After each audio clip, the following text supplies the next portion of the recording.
सुप्रभात। और मैं आशा करता हूं कि आज जो हम बाइबल से एजेकियल की किताब से सीखने वाले हैं हम पूरी तरीके से समझ सकें।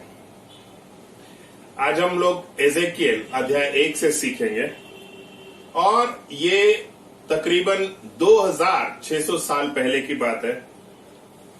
एक ऐसा जाति जिसे परमेश्वर ने चुना था, यहूदा। और ये यहूदी लोग जो थे वो लोग थे जो परमेश्वर का भय मानते थे और परमेश्वर के चुने हुए लोग थे। और ये लोग जो थे इस वक्त मुसीबत में थे। ये एजेकियल अध्याय 1 में जो है ये लोग मुसीबत में थे। क्यों? क्योंकि बाबिलोन के राजा ने जो है इन यहूदियों के ऊपर आक्रमण किया और उनको बंदी बनाकर लेके जा रहा था। और इस समय ये यहूदी लोग जो थे एक ऐसे देश में थे जो उनसे बिल्कुल भी वो लोग इस देश से वंचित थे और वो लोग समझ नहीं पा रहे थे कि ये कैसे हो गया।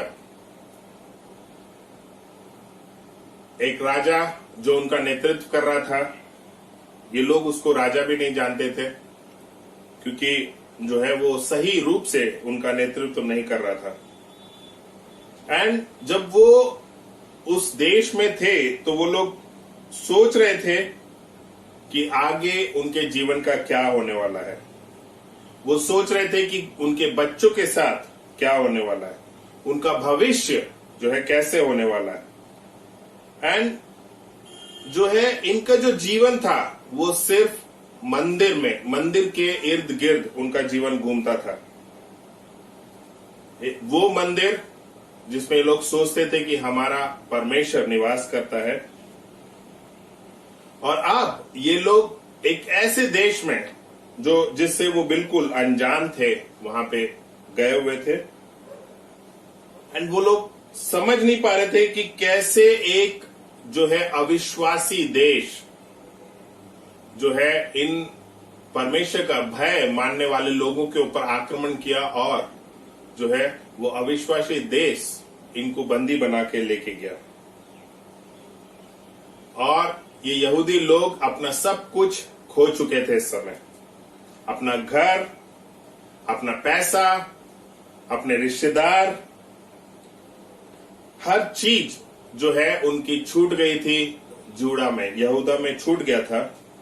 वो अपना पैसा खो चुके थे एंड वो नहीं जानते थे कि अब उनका भविष्य में क्या होने वाला है।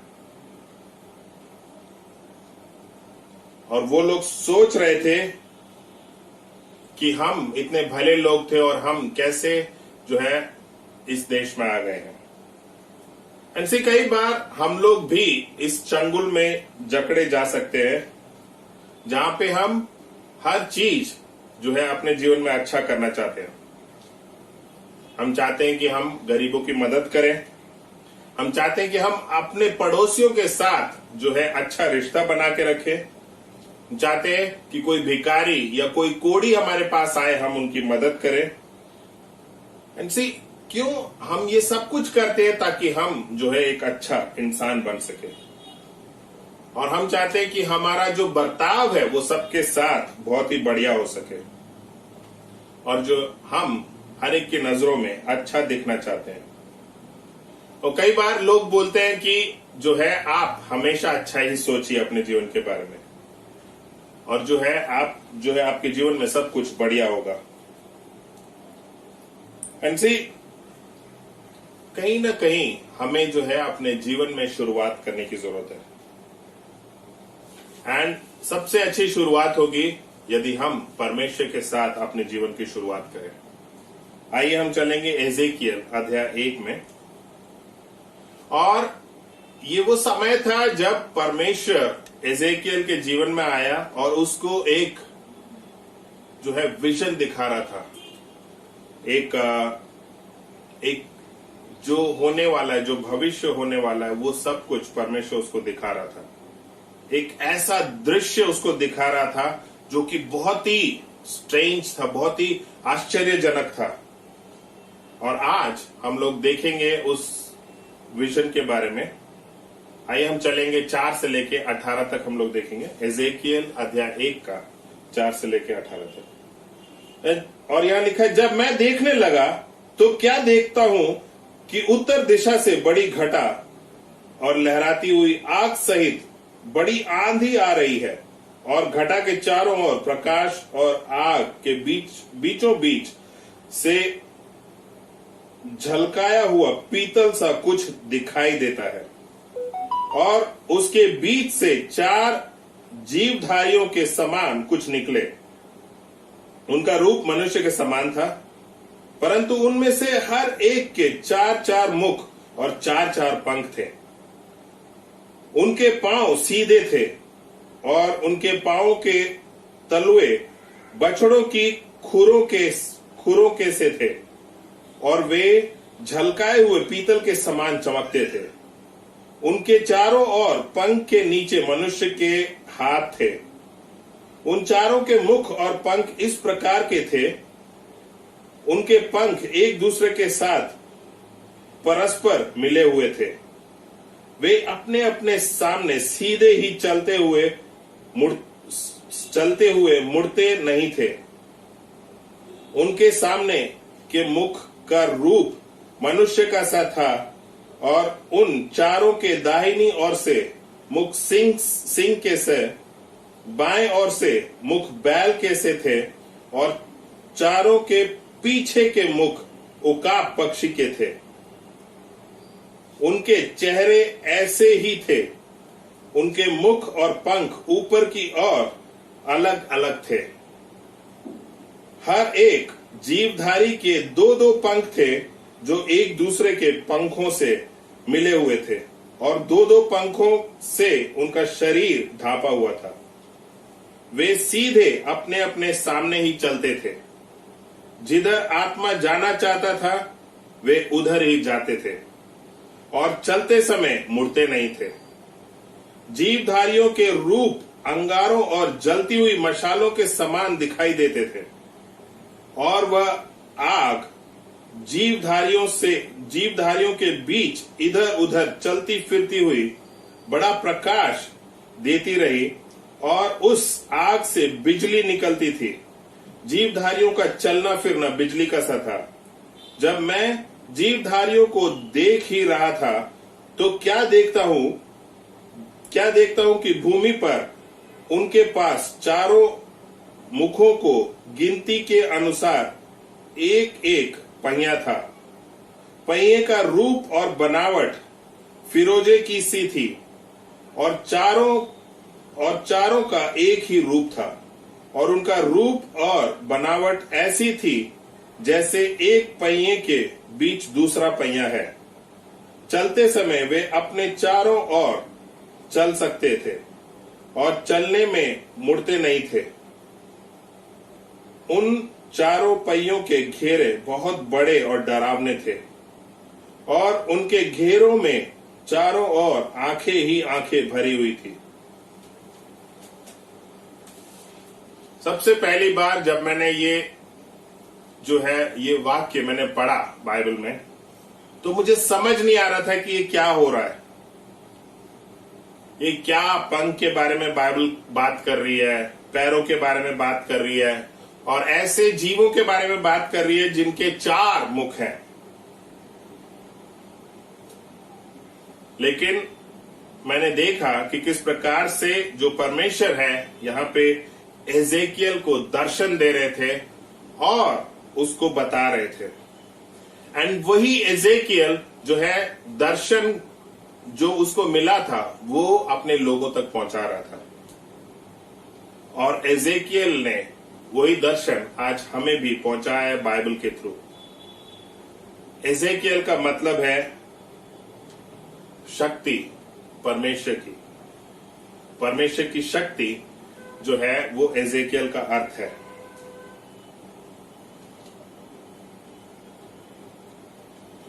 सबसे कमजोर जब एजेकियल सबसे कमजोरी में था, क्योंकि परिस्थिति थी जहां पे लोग अभी बंधुए बन के जो है बैबीलोन में पड़े हुए थे, एक ऐसे देश में जो उनका खुद का देश नहीं था, और यहां पे उनको अपने जीवन की दोबारा से शुरुआत करनी थी। और जो सबसे बढ़िया चीज है, वो लोग शुरुआत कर सकते थे सिर्फ और सिर्फ परमेश्वर के साथ। वो शुरुआत कर सकते थे कि परमेश्वर की बुद्धि और ज्ञान के द्वारा वो लोग अपने जीवन को शुरुआत कर सकते थे। उनको सोचने की जरूरत थी कि परमेश्वर कौन है। कितना भी वो लोग शायद परमेश्वर के बारे में जानते हो या कितना भी उन्होंने परमेश्वर के बारे में पढ़ा हो, लेकिन हमें समझना जरूरी है कि हम जो है कितना भी पढ़ लिख लें परमेश्वर के बारे में या जान ले परमेश्वर के बारे में, वो पर्याप्त नहीं है हमारे जीवन में। क्योंकि परमेश्वर के बारे में जितना भी हम जाने उतना ही कम है। और आज मेरी एक छोटी सी कोशिश रहेगी ताकि हम परमेश्वर को आज समझ सके कि परमेश्वर कौन है। परमेश्वर कौन है शायद हम ना समझ पाए, लेकिन हम आज समझ सकेंगे परमेश्वर की महिमा क्या है। वचन 10 में यहां पे लिखा है कि उनके सामने के मुख का रूप मनुष्य का सा था और उन चारों के दाहिनी ओर से मुख सिंह के से, बाईं ओर के मुख बैल के से थे और चारों के पीछे के मुख उकाब पक्षी के से थे। एमसी यहां पे बता रहा है कि परमेश्वर का एक तरफ का मुख जो था वो मनुष्य का सा था। एजेकियल जो एक महायाजक था, परमेश्वर ने उसको महायाजक से जो है एक नबी बना दिया और वो ऊपर देख रहा था आकाश की तरफ और परमेश्वर ने उसको जो है दर्शन दिया वहां पे और बता रहे कि किस प्रकार से जो मुख मनुष्य का सा था वो कुछ और नहीं बल्कि एजेकियल को परमेश्वर समझा रहे थे जैसे कि मनुष्य जो है बुद्धिमान व्यक्ति है, सब जीवों में सबसे बुद्धिमान जो है मनुष्य है। और यहाँ पे मनुष्य का ऐसा मुख मतलब परमेश्वर जो है बहुत ही बुद्धिमान है और परमेश्वर जो है सर्वगुण संपन्न है, उसमें बुद्धि की कोई कमी नहीं है। दूसरा बात बता रहा है कि एक तरफ से जब देखा गया उसका मुख तो वो एक शेर के समान था। शेर जो है, शेर जब हम देखते हैं तो उसमें एक राजा की झलक दिखती है कि किस प्रकार से वो निडर होके घूमता है। परमेश्वर जो है राजसी है, परमेश्वर जो है तेजस्वी है और वो सबसे जबरदस्त है और बहुत ही बढ़िया है परमेश्वर। और तीसरी चीज बताता है कि एक तरफ से जो मुख था वो था एक बैल के समान। और हम देखते हैं कि बैल जो है एक शक्ति का प्रतीक है, ताकत का प्रतीक है। परमेश्वर जो है शक्तिशाली है, परमेश्वर जो है ताकत से भरपूर है, उसमें ताकत की कोई कमी नहीं है। और चौथी चीज बाल बताती है कि चौथा मुख जो था उसमें था उकाब का मुख। उकाब हम जानते हैं कि सब पक्षियों में सबसे ऊंचा उड़ता है और वही है जो सबसे ऊपर से उड़ता है। और ये दर्शाता है कि किस प्रकार से परमेश्वर जो है सबसे ऊपर है एंड वो बिल्कुल तेज है, एक उकाब की तरह वो ऊपर से भी बारीक से बारीक चीजों को देख सकते हैं। और परमेश्वर जो है हर चीज को ऊपर से देख सकता है।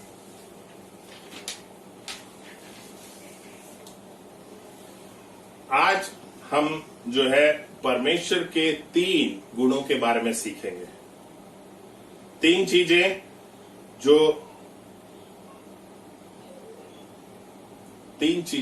जो परमेश्वर के बारे में है वो हम आज इस बाइबल के वचनों से सीखेंगे। आइए हम चलेंगे और पढ़ेंगे 15 से लेकर 17 तक। एजेकियल 1 का 15 से लेकर 17 तक। जब मैं जीवधारियों को देख ही रहा था तो क्या देखता हूं, भूमि पर उनके पास चारों मुख की गिनती के अनुसार एक एक पहिया था। पहिए का रूप और बनावट फिरोजों की सी थी और चारों का एक ही रूप था और उनका रूप और बनावट ऐसी थी जैसे एक पहिए के बीच में दूसरा पहिया हो। चलते समय वे अपने चारों ओर चल सकते थे और चलने में मुड़ते नहीं थे।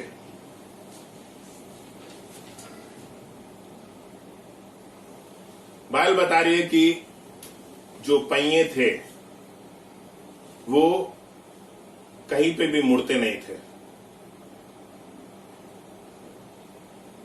पहिए अपने आप जो है अपनी दिशा नहीं बदल रहे थे। और ये जो पहियों का प्रतीक है बता रहा है कि जिस दिशा में भी ये जीव उस पहियों को लेके जाना चाहते थे, सिर्फ उसी दिशा में वो चलते थे। और परमेश्वर जो है वो किसी भी दिशा में जा सकता है। गॉड जो ईश्वर है वो है ईश्वर जो है सर्वव्यापक है। ईश्वर सर्वव्यापक है। इसका मतलब अर्थ क्या है? परमेश्वर की उपस्थिति कहीं पे भी हो सकती है। वो कहीं पे भी उपस्थित हो सकता है। वो कहीं पे भी रह सकता है। कई बार लोग पूछते हैं कि क्या परमेश्वर नरक में रह सकता है?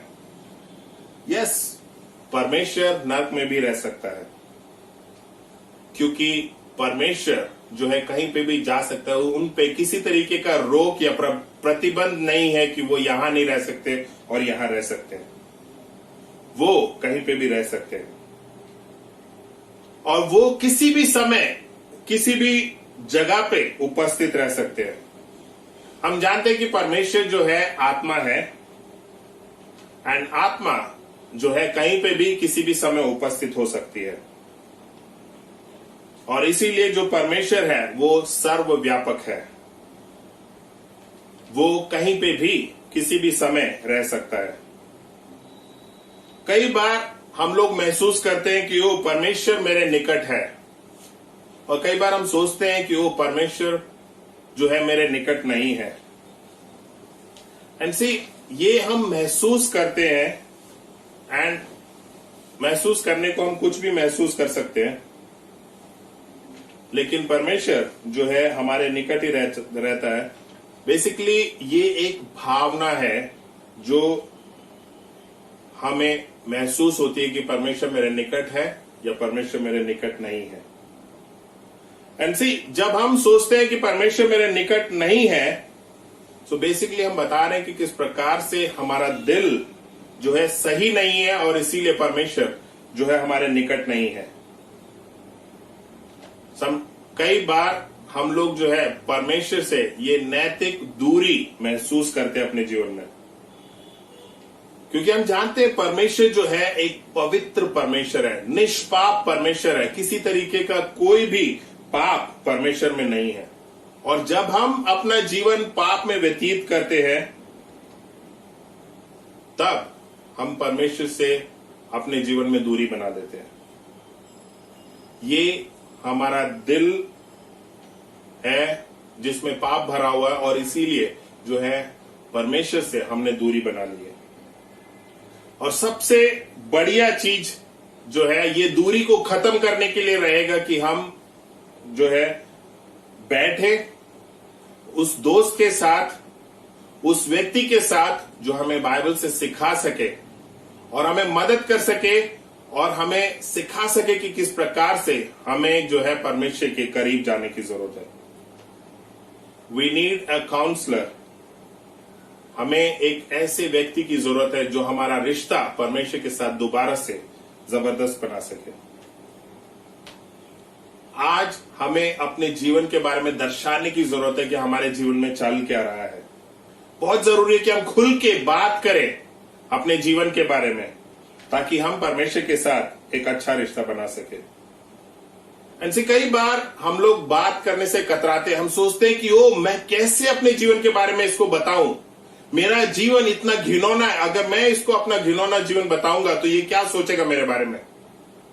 मैं आपको बताना चाहता हूं भाई बहनों और दोस्तों, किसी के पास भी इतना समय नहीं है कि वो आपके बारे में सोचे या आपकी गंदगी को अपने सर पे उठा के घूम सके। किसी के पास भी इतना समय नहीं है। लेकिन हाँ, बहुत जरूरी है कि हमारा रिश्ता परमेश्वर के साथ मजबूत बनाने के लिए, परमेश्वर के साथ वो दूरी खत्म करने के लिए हमारे जीवन में हमें अपने पापों के बारे में बात करने की जरूरत है। और आज ही हम समय निकालें और उस दोस्त को देखें जो हमारा रिश्ता परमेश्वर के साथ वापस बना सके। एंड सी, जब हम वो रिश्ता बना लेंगे, हम वापस परमेश्वर के निकट आ जाएंगे। क्या चीज है जो नरक बनाती है? क्या है नरक? क्या है नरक? आई थिंक जहां पे परमेश्वर उपस्थित नहीं है वो नरक है। और स्वर्ग क्या है? हम कई बार सोचते हैं कि स्वर्ग एक ऐसा जो है, ऐसी जगह है जहां पे सोने की सड़क बनी हुई है और दीवारें जो है वो बहुत ही कीमती पत्थरों की है। गलत। जहां परमेश्वर है वो जगह स्वर्ग है। एंड सी, आज जो है हमें सोचने की जरूरत है कि हमें अपने जीवन में परमेश्वर को उपस्थित करना है, अपने जीवन में लेके आना है ताकि हमारा जीवन बेहतर बन सके। एंड सी, परमेश्वर जो है, ईश्वर जो है सर्वव्यापक है। वो हर जगह रह सकता है, हर जगह रहना चाहता है। हमें वो प्रयास करना है ताकि परमेश्वर हमारे साथ रह सके। और परमेश्वर जो है हमेशा कार्य पे रहता है। हम लोग देखेंगे वचन 18 में, यहां पे वचन 18 में हम लोग देखेंगे, और यहां लिखा है, उन चारों पहियों के घेरे बहुत बड़े और डरावने थे और उनके घेरों में चारों ओर आंखें ही आंखें भरी थी। और यहां बाइबल बता रही है कि किस प्रकार से ये पहिए जो थे वो बहुत ही बड़े और डरावने थे। एंड सी, और हम देखते हैं यहां पे परमेश्वर का एक और गुण, ईश्वर सर्वशक्तिमान है। ईश्वर सर्वशक्तिमान है। और वही मेरा दूसरा शीर्षक है, ईश्वर सर्वशक्तिमान है। परमेश्वर के पास पूरी ताकत है। हर चीज की जो है, परमेश्वर हर चीज को कंट्रोल कर सकता है। वो कुछ भी करने में असमर्थ नहीं है। परमेश्वर सर्वशक्तिमान है। जितने भी धातु परमेश्वर ने इस जमीन में छुपा के रखे हैं, और जो भी हम लोग केमिस्ट्री की किताब में पीरियोडिक टेबल में देखते हैं, वो सब परमेश्वर के द्वारा रचे गए हैं।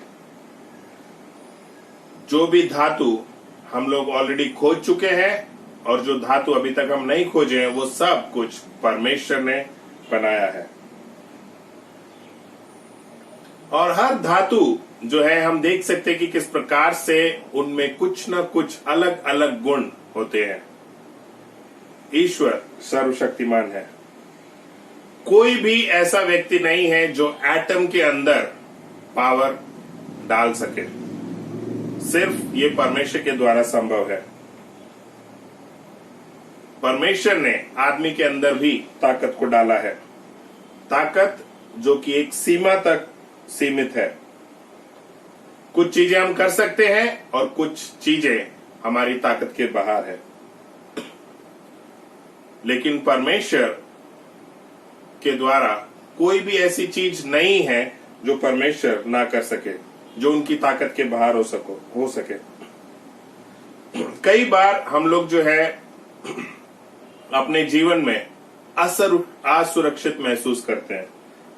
असुरक्षित क्यों? क्योंकि हम लोग सोचते हैं कि देश बहुत तेजी से आगे बढ़ रहा है और हम हर एक जना जो है इसी भाग दौड़ में लगा हुआ है कि मुझे अपने आप को अप टू डेट रखना है, और जो है हम उसके लिए ये सीखना चाहते हैं, वो सीखना चाहते हैं। लेकिन मैं आपको बताना चाहता हूं कि आप अपने जीवन की शुरुआत परमेश्वर के साथ कीजिए।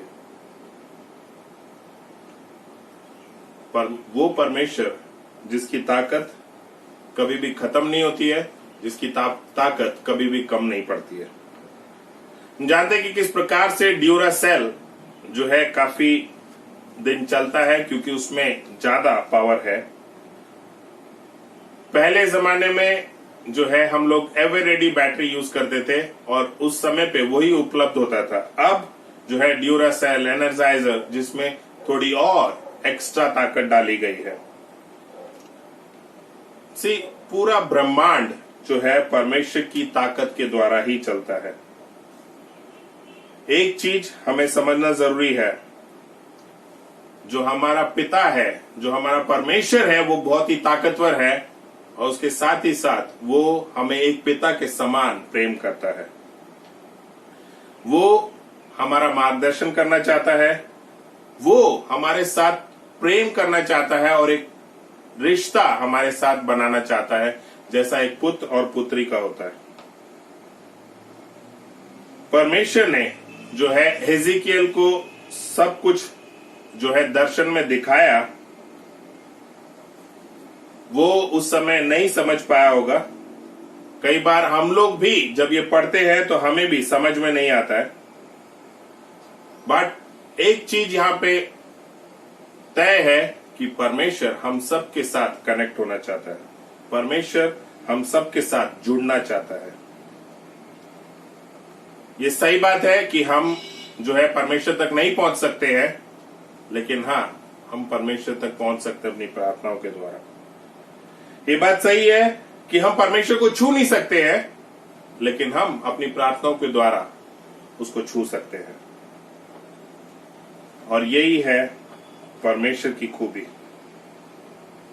कई बार हम लोग सोचते हैं कि ओ मेरा जीवन बहुत कठिन है, ओ मेरा जीवन बहुत आसान है, और हम लोग कई बार इसी चंगुल में फंस जाते हैं कि ओ ये आसान है मेरे लिए और ये मुश्किल है मेरे लिए। और हम कई बार इसी चीज से जो है हम परमेश्वर को भी तोलना चाहते हैं कि ओ परमेश्वर के लिए ये आसान है, ये परमेश्वर के लिए मुश्किल है। मैं आपको बताना चाहता हूं भाइयों और बहनों, परमेश्वर के लिए कोई भी काम मुश्किल नहीं है। हमारा परमेश्वर वो परमेश्वर है जो असंभव को भी संभव कर सकता है। शायद आज आप सोच रहे होंगे ओ मेरा जीवन जो है पूरा उलझा हुआ है और मुझे नहीं पता है कि मैं अपने जीवन को कैसे सुलझाऊं। परमेश्वर आपके जीवन को सुलझा सकता है। शायद आज आप सोच रहे होंगे कि कैसे जो है मैं अपने जीवन को फिक्स करूं, मुझे नहीं पता है कि मेरा जीवन कैसे सुधरेगा, कैसे सही होएगा। लेकिन मैं आपको बताना चाहता हूं कि परमेश्वर जो है हर चीज संभव कर सकता है। शायद आज आप पाप के चंगुल में फंसे हुए हैं, लेकिन परमेश्वर आपको मुक्त कर सकता है, फ्री कर सकता है। परमेश्वर आपको किसी भी चीज से बाहर लेके आ सकता है, चाहे वो आपके जीवन के कितने ही स्ट्रगल्स क्यों ना हो, परमेश्वर आपको बाहर लेके आ सकता है।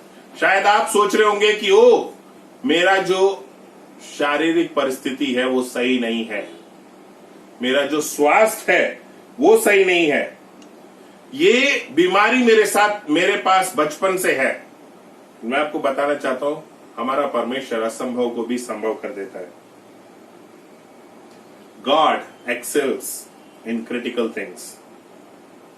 कई बार हम लोग डॉक्टर के पास जाते हैं, अस्पताल में हमने कई बार देखा होगा कि किस प्रकार से डॉक्टर्स भी जो है अपना इलाज करने के बाद कई बार बोल देते हैं कि अब सब ईश्वर के हाथ में है। एमसी मैं कई बार हमने देखा होगा कि किस प्रकार से उस परिस्थिति से भी जो है बहुत सारे मरीज बाहर आ सके। क्यों? क्योंकि हमारा परमेश्वर असंभव को भी संभव कर सकता है। शायद आप सोच रहे होंगे कि ओ मैं क्रिश्चियन हूं तो मुझे क्रिश्चियन परमेश्वर से ही प्रार्थना करने की जरूरत है। मैं आपको बताना चाहता हूं कि हमारा परमेश्वर किसी की भी प्रार्थनाओं को सुनने के लिए तैयार है। कोई भी परमेश्वर के करीब जा सकता है, प्रार्थना कर सकता है और उसके दिल में जो भी है वो परमेश्वर के सम्मुख रख सकता है और परमेश्वर उसको सुनने के लिए तैयार है। कई बार जो परिस्थितियां हैं हमें परमेश्वर की ओर धकेलती हैं। कई बार परिस्थितियां बताती है कि हमें परमेश्वर के करीब जाना है। बहुत जरूरी है कि हम परमेश्वर के साथ रिश्ता बनाएं। वो बहुत ही जबरदस्त है परमेश्वर, वो बहुत ही शक्तिशाली है, बहुत ही ताकतवर है, और साथ ही साथ वो आपके पास आना चाहता है, आपसे रिश्ता बनाना चाहता है। परमेश्वर किसी भी परिस्थिति को बदल सकता है। परमेश्वर आपकी मिनिस्ट्री को बदल सकता है। परमेश्वर आपके चारों ओर जो लोग हैं उनको बदल सकता है। परमेश्वर आपके परिवार को बदल सकता है। परमेश्वर जो है आपके जीवन में जितनी भी शंकाएं हैं उन सब को बदल सकता है। मत सोचिए कि परमेश्वर जो है बहुत ही बुजुर्ग आदमी है और वो कहीं आसमान में बैठा हुआ है। पता नहीं कहां से लोगों के जो है मस्तिष्क में ये बात आई कि परमेश्वर जो है बुजुर्ग है और वो जो है सिर्फ आसमान में बैठा रहता है और कुछ काम नहीं करता है। वो परमेश्वर नहीं है। परमेश्वर कोई भी चीज को संभव कर सकता है। परमेश्वर बहुत ही शक्तिशाली है एंड उसकी शक्ति कभी भी खत्म नहीं होती है। उसकी शक्ति कभी भी कम नहीं पड़ती है। कोई भी चीज परमेश्वर के करीब नहीं आ सकती है क्योंकि वो इतने शक्तिशाली है। दूसरी चीज हमने देखी कि ईश्वर जो है सर्वशक्तिमान है और कोई भी इस चीज में उसको हरा नहीं सकता है, परमेश्वर को हरा नहीं सकता है। आइए हम दोबारा वचन 18 में चलेंगे और 18 में देखेंगे और तीसरा जो परमेश्वर का गुण है हम उसको देखेंगे। तीसरा गुण, और यहां लिखा है एजेकियल 1 का 18, और लिखा उन चारों पहियों के घेरे बहुत बड़े और डरावने थे और उनके घेरों में चारों ओर आंखें ही आंखें भरी हुई थी।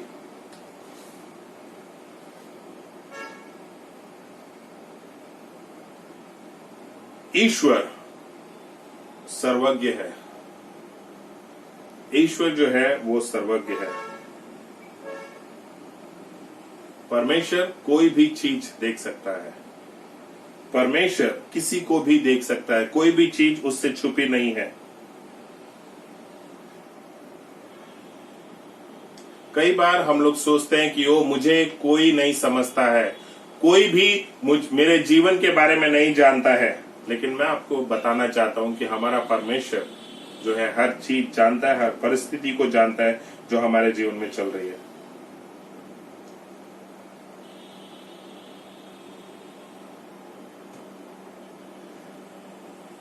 परमेश्वर के पास हर एक का हल है। कई बार जो है हम लोग परमेश्वर के ऊपर घमंड करते हैं।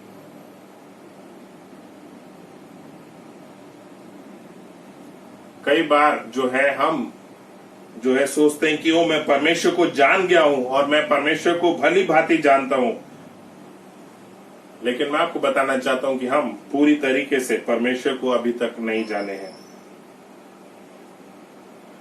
परमेश्वर को जानने के लिए एक चीज जो है हमें समझनी जरूरी है कि हमें सोचना है कि परमेश्वर क्या नहीं है, परमेश्वर क्या नहीं हो सकता है।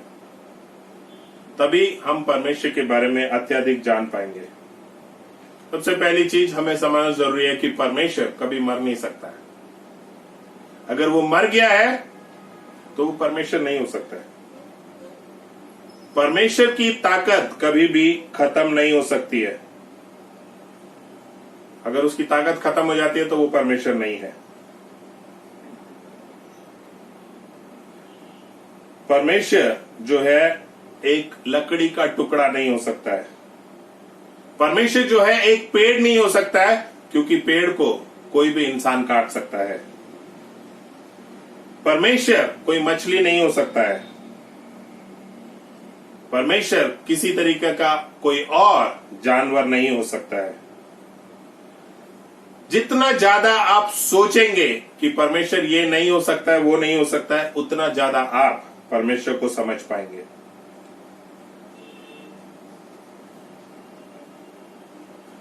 जितना ज्यादा हम परमेश्वर के करीब जाएंगे उतना ज्यादा हम परमेश्वर को समझ पाएंगे। जितना ज्यादा हमारे अंदर परमेश्वर के लिए प्रेम होगा उतना हम परमेश्वर को जानने की कोशिश करेंगे। एंड सी, वो परमेश्वर जो है वो हमारी कल्पना से बाहर है। अगर हम उसकी कल्पना कर सकते हैं कि हाँ परमेश्वर ऐसा होगा, तो वो परमेश्वर नहीं हो सकता। परमेश्वर हमारी कल्पनाओं से कई परे हटकर है। परमेश्वर जो है ऐसा व्यक्ति नहीं हो सकता जिसको सिखाने की जरूरत पड़े, या उसको किसी गुरु की जरूरत पड़े, या कोई ऐसा मार्गदर्शक चाहिए उसको जो उसको सिखा सके। अगर ऐसा कोई व्यक्ति है तो वो परमेश्वर नहीं हो सकता। एंड परमेश्वर को जो है टेक्नोलॉजी में अपडेट होने की जरूरत नहीं है, क्योंकि वो खुद टेक्नोलॉजी है। एंड सी, कई बार जो है हम सोचते हैं कि ओ टेक्नोलॉजी बहुत आगे बढ़ रही है। मैं आपको बताना चाहता हूं कि उसकी टेक्नोलॉजी, परमेश्वर की टेक्नोलॉजी क्या है, ईश्वर की टेक्नोलॉजी क्या है। ईश्वर बोलता है और सूरज का निर्माण हो जाता है। सूर्य जिसको हम रोज सुबह देखते हैं, उसका निर्माण बगैर किसी चीज के ही परमेश्वर के शब्दों के द्वारा हो जाता है। परमेश्वर के शब्दों के द्वारा जो है प्रकाश का निर्माण हो जाता है। वो तारों से बातें करता है और जो है तारे बन जाते हैं। जो साइंटिस्ट है वो बताते हैं कि किस प्रकार से जो ये गैलेक्सीज जो हमारे ब्रह्मांड में जो है गैलेक्सीज जो है उनमें कई हजारों सैकड़ों तारे एक साथ इकट्ठा होते हैं। और साइंटिस्टों ने अभी पता लगाया कि किस प्रकार से ये गैलेक्सीज जो है एक दूसरे को क्रॉस भी करते हैं, एक दूसरे के बीच में से भी निकलते हैं। और सबसे बड़ी बात कि कोई भी तारा एक दूसरे के साथ नहीं टकराता है। एंड सी, परमेश्वर ने ही बनाया है ये सब चीज। ये बहुत ही जबरदस्त बात है। जब हम देखते हैं परमेश्वर की रचना को तो बहुत ही आश्चर्यजनक महसूस करते हैं। हम कई बार जो है टेलीस्कोप जो है छोटे छोटे खिलौने हम अंतरिक्ष में भेजते हैं, वो खिलौने जिनको हम सैटेलाइट बोलते हैं, और हम भेज के जो है खुश होते हैं कि ओ हमने सैटेलाइट भेजा। और हम अभी तक नहीं जान पाए हैं कि ब्रह्मांड क्या है, उसमें क्या क्या चीजें हैं, हम लोग अभी तक नहीं जान पाए। एंड भाइयों बहनों, साइंटिस्टों ने पता लगाया कि किस प्रकार से ब्रह्मांड जो है बढ़ता ही जा रहा है। इट कीप्स एक्सपैंडिंग, और वहां कई कई सैकड़ों अरबों खरबों जो है तारे मौजूद हैं। हम लोगों को हम सोच भी नहीं सकते हैं इतने तारे वहां पे मौजूद हैं।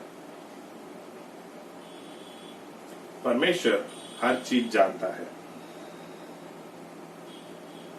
परमेश्वर जानता है क्यों? क्योंकि उन्होंने ही हर चीज की रचना की है। वो जानता है कि कौन सी चीज काम कर सकती है और कौन सी चीज काम नहीं करेगी। परमेश्वर कभी भी जो है he never fumbles, वो कभी भी गुटगुटाता नहीं है, वो कभी भी गलतियां नहीं करता है। परमेश्वर, उसको किसी भी तरीके की, किसी की गुरु की या किसी और की जरूरत नहीं है। कोई भी परमेश्वर को बुद्धि नहीं दे सकता है। वही मेरे जीवन का रचयिता है और आपके जीवन का भी रचयिता वही है। अगर वो चाहे तो हमें जीवन दे सकता है, अगर वो चाहे तो आपका और मेरा जीवन किसी भी क्षण खत्म कर सकता है। ये चीजें हमें जो है थोड़ा नम्र बनानी चाहिए कि हम सब परमेश्वर के हाथों की कठपुतलियां हैं। परमेश्वर हर इंसान को जानता है। परमेश्वर हमारे अंदर जो चल रहा है वो भी जानता है। परमेश्वर जानता है कि किस समय एक बच्चे का जन्म होएगा, और परमेश्वर जानता है कि कब हम मरने वाले हैं। परमेश्वर जानता है कि कब एक तारे का जन्म होने वाला है, और परमेश्वर जानता है कि कब जो है सूर्य की जो रोशनी है वो कब खत्म हो जाएगी। परमेश्वर जानता है कि सूर्य में जो हाइड्रोजन है, जो हीलियम है, वो कब खत्म होने वाला है। परमेश्वर को एग्जैक्टली पता है। परमेश्वर हमारे अतीत को जानता है। परमेश्वर हमारे दर्द को जानता है। परमेश्वर हमारे जीवन में जो दबाव है, जो कठिनाइयां चल रही हैं, उन सबको जानता है। पूरी तरीके से जानता है। आपको बताने की जरूरत नहीं है परमेश्वर को। परमेश्वर आपके जीवन की देखभाल करना चाहता है। परमेश्वर आपसे प्रेम करता है, और वो आपके जीवन में जो है आपके जीवन को बेहतर बनाना चाहता है। परमेश्वर को कोई भी शिक्षा नहीं दे सकता है। इस समय शायद हम लोग बहुत छोटा महसूस कर रहे होंगे अपने आप को, और हम समझ पा रहे होंगे कि परमेश्वर सचमुच है कौन। आइए हम देखेंगे 22 और 24, 22 से 24, यही एजेकियल 1 का 22 से 24, और हम देखेंगे कि परमेश्वर सचमुच है कौन। लिखा है, जीवधारियों के सिरों के ऊपर आकाश मंडल सा कुछ था, जो बर्फ के समान भयानक रीति से चमकता था, और वह उनके सिरों के ऊपर फैला हुआ था। आकाश मंडल के नीचे उनके पंख एक दूसरे की ओर सीधे फैले हुए थे, और हर एक जीवधारी के दो दो और पंख थे, जिनसे उनके शरीर ढांपे हुए थे। उनके चलते समय उनके पंखों की फड़फड़ाहट की आहट मुझे बहुत से जल या सर्वशक्तिमान की वाणी या सेना की हलचल की सी सुनाई पड़ती थी, और जब वे खड़े होते थे तब उनके पंख लटका देते थे। एंड सी, यहां बाइबल बता रही है कि किस प्रकार से परमेश्वर का स्वर सुनाई दिया, परमेश्वर का शब्द सुनाई दिया। एक जबरदस्त चीज, परमेश्वर हमसे बातचीत करना चाहता है। He wants to communicate with each one of us. वो हमारे साथ रिश्ता बनाना चाहता है। वो बहुत ही शक्तिशाली है, बट फिर भी वो उस ब्रिज को बनाना चाहता है जो मेरे और हमारे और परमेश्वर के बीच की दूरी को खत्म कर सके।